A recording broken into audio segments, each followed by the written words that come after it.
ناظرین، بریک سے پہلے ہم بات کر رہے تھے پروفیسر ڈاکٹر عبدالباری کے ساتھ دل کی صحت کے متعلق. آئیے بات چیت کا سلسلہ آگے بڑھائیں. ڈاکٹر صاحب، جیسے کہ بات ہو رہی تھی ان سرجریز کی جو کہ دل کے معاملے میں کی جاتی ہیں عموماً. آپ نے تذکرہ کیا بائی پاس کا، اینجیوپلاسٹی کا. ان میں تفریق کیا پائی جاتی ہے اور آپ یہ انتخاب کس بنیاد پر کرتے ہیں کہ کس مریض میں کون سی سرجری کی جائے؟ دیکھیں، اینجیوپلاسٹی جو ہے وہ رگوں کے تھرو، جس میں کوئی کٹ نہیں لگتا، سرجری نہیں ہوتی، اور جیسے اینجیوگرافی ہوتی ہے اسی طریقے سے اینجیوپلاسٹی ہوتی ہے. ایک بلون کے ساتھ پھر اس کے بعد اسٹینٹ لگا دیتے ہیں اس میں. اور اسٹینٹ کے بھی دو قسمیں ہوتی ہیں، ایک میڈیکیٹڈ ہوتا ہے، ایک نان میڈیکیٹڈ ہوتا ہے. یہ ٹیکنیکل چیزیں ہیں. کچھ جگہوں پہ بالکل اسپیسیفک ہو تو یہ ڈاکٹر بہتر طور پر فیصلہ کر لیتا ہے، کارڈیالوجسٹ، کہ اس کو کس چیز کی ضرورت ہے، کہ اینجیوپلاسٹی کی ضرورت ہے یا بائی پاس کی ضرورت ہے، کس طرح کے پروسیجر کی ضرورت ہے. اگر اینجیوپلاسٹی نہیں ہو سکتی ہے کارڈیالوجسٹ کی نظر میں، کیونکہ پہلا مریض کارڈیالوجسٹ کے پاس جاتا ہے جو اینجیوگرافی کرتا ہے، اور وہ سمجھتے ہیں کہ یہ مریض سوٹیبل نہیں ہے اینجیوپلاسٹی کے لیے اور اس کا بائی پاس ہونا چاہیے، تو وہ پھر سرجن کو ریفر کر دیتے ہیں. پھر سرجن اس کا سینہ کھول کے، اس میں بھی اب 2-3 قسم کے طریقے سے ہو رہا ہے، اور جتنی ایڈوانسمنٹ بڑھتی جا رہی ہے، پہلے فل ٹائم بھی ہوتا ہے، بیٹنگ ہارٹ کے اوپر بھی سرجری ہو رہی ہے. لیکن ہر ایک اپنی انڈیکیشن ہے کہ جی ضروری نہیں ہے کہ جی ہر آدمی کا. اور ٹیکنیکلی یہ سرجن یا کارڈیالوجسٹ وہی ڈیسائیڈ کر سکتا ہے کہ اس کو کیا کرنا ہے. اچھا ڈاکٹر صاحب، بدقسمتی سے ہمارے یہاں مختلف انواع و اقسام کے دائمی امراض بھی پائے جاتے ہیں، اور ان کے ساتھ کوئی ریلیشن شپ ہے دل کی بیماریوں کا؟ شوگر کا، جیسے ڈائبٹیز، اور blood pressure, high blood pressure کا، ان دونوں کا. اور اس چیز پہ میں ایک چیز ضرور ایمفسائز کرنا چاہوں گا، اس کے بعد زور دینا چاہوں گا کہ بہت سارے لوگ جو کہتے ہیں نا کہ جی ہمارے یہاں مشورہ جو ہے نا بہت مفت ملتا ہے، جو اپنے لوگوں سے، پڑوسیوں سے، دوستوں سے، جی. تو وہ مفت ملتا آتا ہے. کسی کو یہ ہو جائے نا تو یا یہ نہیں کرنا، وہ نہیں کرنا، یہ عادی ہو جاؤ گے، یہ ساری عمر کے ساتھ لگ جائے گا. دیکھیں، بلڈ پریشر، ڈائبٹیز، دل کی بیماری، یہ آپ کے ساتھ جب شروع ہو گئی، یہ اب آپ کے ساتھ زندگی کی بھر لگے رہیں گے. ہم اس کو علاج سے ختم نہیں کر سکتے. کوئی طریقہ علاج نہیں ہو سکتا جو اس چیز کو ختم کر دے. جڑ پیڑ سے ختم کر دے. اس کو کنٹرول کرنا ضروری ہے. شوگر کنٹرول کر کے رکھی، بلڈ پریشر کو کنٹرول کر کے رکھا تو دل کی بیماری نہیں ہوگی. جو اپنے بلڈ پریشر کو کنٹرول نہیں رکھتا، جو اپنے شوگر کو کنٹرول نہیں رکھتا، اس کو 100% چانسز زیادہ ہیں کہ اس کو دل کی بیماری ہو جائے گی. تو کنٹرول بلڈ پریشر، تو جو دوائی ڈاکٹر نے آپ کو بلڈ پریشر کے کنٹرول کرنے کے لیے دی ہے وہ اپنے طریقے سے کھائیں. جو احتیاط بتائی ہے آپ کو، اگر اس نے کہا ہے نمک کا استعمال کم کرنا ہے تو نمک کا استعمال کم کرنا ہے. جی. ٹھیک ہے، کیونکہ انفارچونیٹلی بلڈ پریشر کی چیزیں جب ہو رہی ہوتی ہیں نا اس وقت نظر نہیں آ رہی ہوتی ہیں کہ کچھ کبھی سر میں درد ہوا، یہ ہوا، آپ نے دیا بلڈ پریشر کنٹرول، ڈاکٹر صاحب وہ تو کنٹرول ہو گیا، میں نے چھوڑ دی.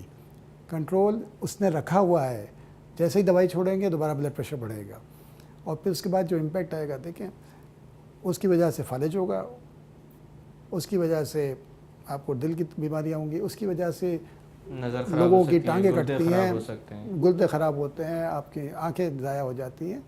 یہ بالکل دیمک کی طرح ہے شوگر، بلڈ پریشر. اس کو کنٹرول کرنا ضروری ہے. اس کو ختم نہیں، جیسے دماغ کو ختم نہیں کر سکتے، کنٹرول کر سکتے ہیں، اس کو بھی کنٹرول کر سکتے ہیں. اور اسی طرح سے دل کی بیماری بھی ایک دفعہ جب سامنے آ جائے تو علاج عمر بھر کا ہے. علاج ایسا نہیں ہے کہ آپ ایک دفعہ گئے اور ٹھیک ہو کے آ گئے گھر. یہ بہت امپورٹنٹ ہے، اور اس کو بھی زور بار بار کہنا چاہیے لوگوں کو کہ انفارچونیٹلی آپ بالکل ٹھیک ٹھاک مریض کو کر کے بھیجتے ہیں، وہ آ جاتا ہے بلڈ پریشر ہائی، یہ وہ، پھر آپ اس سے بات کرتے ہیں ہو گیا جی ڈاکٹر صاحب وہ بلڈ پریشر کنٹرول ہو گیا، میں نے چھوڑ دی دوائیاں. کیوں جی؟ وہ جی میری خالہ نے کہا تھا کہ یہ عادی ہو جاؤ گے، یہ دوائی تمہاری عمر بھر لگ جائے گی. ارے بھائی، یہ عمر بھر لگنے کے لیے ہے جی، یہ ہے اسی لیے. یعنی یہ دی ہی اس نظریے سے جاتی ہے کہ اب آپ عادی ہو گئے اور عمر بھر لیتے رہنا ہے. اچھا ڈاکٹر صاحب، ایک دفعہ جب یہ سرجریز ہو جاتی ہیں، مثلاً بائی پاس کی اگر بات کی جائے جو کہ ایک بہت بڑی سرجری کنسیڈر کی جاتی ہے اور لوگوں میں کافی خوف بھی پایا جاتا ہے اس کے معاملے میں، تو اس کے بعد انسان کو اپنی زندگی میں کس طرح کی تبدیلیاں لانی چاہیے تاکہ اگر خدا نخواستہ آگے چل کر ایک اور بائی پاس کی ضرورت پڑ جائے تو وہ بہت زیادہ دیر سے ہو، اس میں جتنی تاخیر ممکن ہو سکے، مطلب ہم اپنی صحت کو برقرار رکھ سکیں جتنا ممکن ہو. دیکھیں، وہی جو پریونشن کی باتیں ہیں کہ احتیاط، آپ کو خوراک میں احتیاط، آپ کو چہل قدمی کرنا، آپ کو دوائیاں ریگولرلی کھانا، اگر اس کے اوپر عمل کریں گے تو دوبارہ ضرورت نہیں پڑے گی. 20 سال 25 سال بھی لوگ بغیر بائی پاس کے رہے ہیں دوبارہ سیکنڈ ٹائم. لیکن جس نے احتیاط نہیں کی، میں 3 دفعہ بھی ہو چکے ہیں لوگوں کے، 4 دفعہ بھی ہو چکے ہیں. اچھا ڈاکٹر صاحب، اگر بات کی جائے تخمینے کی اس قسم کے علاج کی یا اس طرح کی سرجریز کی، تو یہ کتنی مہنگی کنسیڈر کی جاتی ہیں، اور ہماری جیسے کہ معاشی حالات جو ہیں ہمارے، ان کے اوپر اس کا کیا امپیکٹ ہے؟ یہ مہنگا علاج ہے، چاہے اینجیوپلاسٹی ہو یا چاہے بائی پاس ہو. اینجیوپلاسٹی میں کبھی کبھی بائی پاس سے بھی زیادہ خرچہ آ جاتا ہے. اگر آپ کے پاس ایک سے زیادہ اسٹنٹ لگ گیا تو آپ کا بائی پاس سے زیادہ خرچہ آ جاتا ہے. Around on an average by pass کے اوپر 2.5 لاکھ روپے خرچ آتا ہے، اور اینجیوپلاسٹی پہ بھی 3 لاکھ روپے ایوریج کا آتا ہے. لیکن اٹ آل ڈیپینڈس کہ اسٹنٹ اگر زیادہ لگ گیا تو پھر وہ ملٹیپلائی ہوتا رہتا ہے. ایک اسٹنٹ لگا تو تقریباً 2.5 لاکھ کے قریب آئے، 2 لگ گئے تو وہ 3.5 پہ چلا جائے گا، 3 لگ گئے تو 5 پہ چلا جائے گا. اشرف صاحب، یہ معاملہ کچھ اس طرح کا ہے، دل کا معاملہ، جیسے زندگی اور موت کا معاملہ ہوتا ہے، یعنی بیچ کی کوئی راہ نہیں ہوتی اس میں. ایک دفعہ اس طرح کی سرجری اگر ایڈوائز کروا دی جائے یا کی جائے کسی بھی مریض کو، تو میرے خیال سے کوئی تھرڈ آپشن بچتا نہیں ہے، یعنی کہ سرجری کروانی ہے چاہے جیسے بھی. تو سرکاری یا نجی لیول پر کہیں پر کچھ ایسا ہو رہا ہے ہمارے ملک میں کہ اس طرح کی سرجریز افورڈیبل بنائی جا سکیں، یا جہاں تک ممکن ہو لوگوں کے لیے؟ دیکھیں، سرکاری طور پر بھی اور نجی طور پر بھی کچھ جگہ ایسی ہیں. انڈس ہاسپٹل کے اندر سب کچھ فری ہوتا ہے، چاہے وہ اینجیوپلاسٹی ہو چاہے by pass who. Civil hospital میں کارڈیک سرجری فری ہوتی ہے بالکل. کارڈیو واسکولر میں کم پیسوں میں ہوتی ہے. تو ایسی جگہ ہیں. اچھا، انہی اداروں کی وجہ سے پرائیویٹلی ان کی کاسٹ اتنی بڑی نہیں ہے. آج سے 10 سال پہلے بھی جو کاسٹ تھی تقریباً اتنی ہی کاسٹ، اس میں 10% فرق پڑا ہوگا.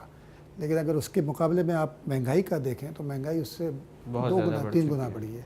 لیکن یہ جو کنٹرولنگ فیکٹرز ہیں نا، اس قسم کے ادارے ہیں، لیکن بیماری اتنی زیادہ ہے کہ یہ ادارے کم ہیں.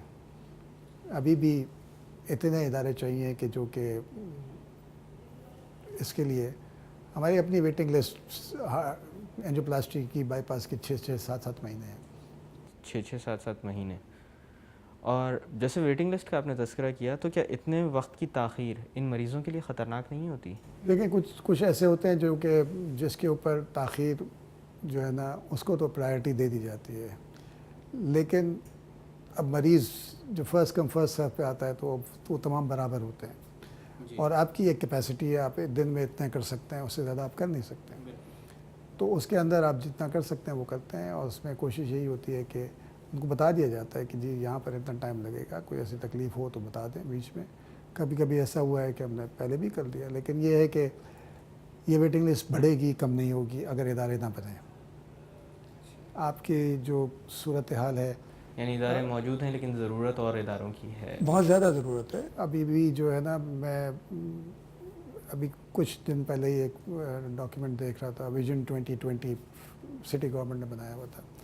اگر آپ دیکھیں تو اس وقت آپ کو basic health primary health centres چاہیے. آپ کو 2020 تک 2500 کچھ 152 ہیں. یعنی 2500 چاہیے اور 152 ہیں. 152 ہیں. آپ کو ٹیرشری کیئر ہاسپٹلس کوئی 20 چاہیے ہوں گے یا 25 چاہیے ہوں گے زیادہ، اور وہ تھوڑے سے ہیں. مطلب اتنا ڈسپیرٹی ہے. مطلب انڈس جیسے ابھی آپ کو 20 اسپتال بنا لیں گے تب بھی آپ کی ریکوائرمنٹ پوری نہیں ہوگی.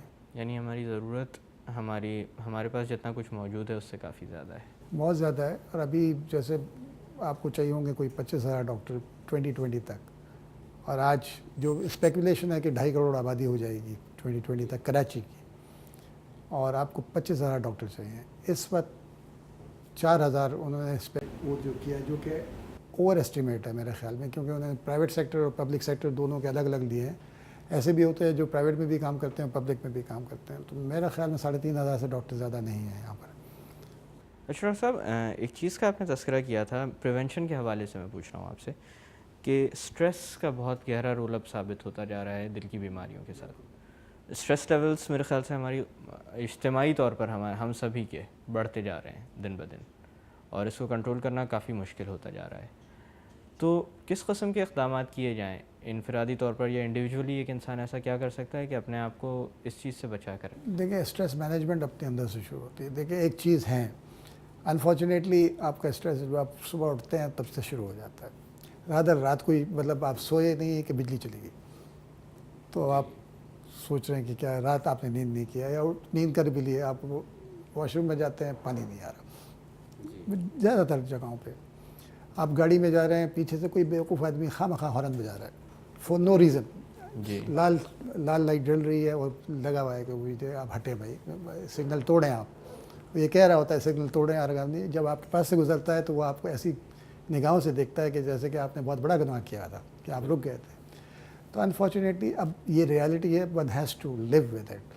اپنے آپ کو یہ بتانا یعنی پڑے اب گا کہ ہمیں امن اپنے اندر قائم کرنا پڑے گا کیونکہ باہر سے تو ہمیں یہ مل نہیں رہا. ڈاکٹر صاحب میں تھوڑی دیر کے لیے باتوں کا سلسلہ روکتے ہیں. ناظرین وقت ہوا ایک چھوٹی سی کمرشل بریک کا. بریک سے واپس آ کر دل کی صحت کے متعلق مزید بات کی جائے گی. Keep watching the health show.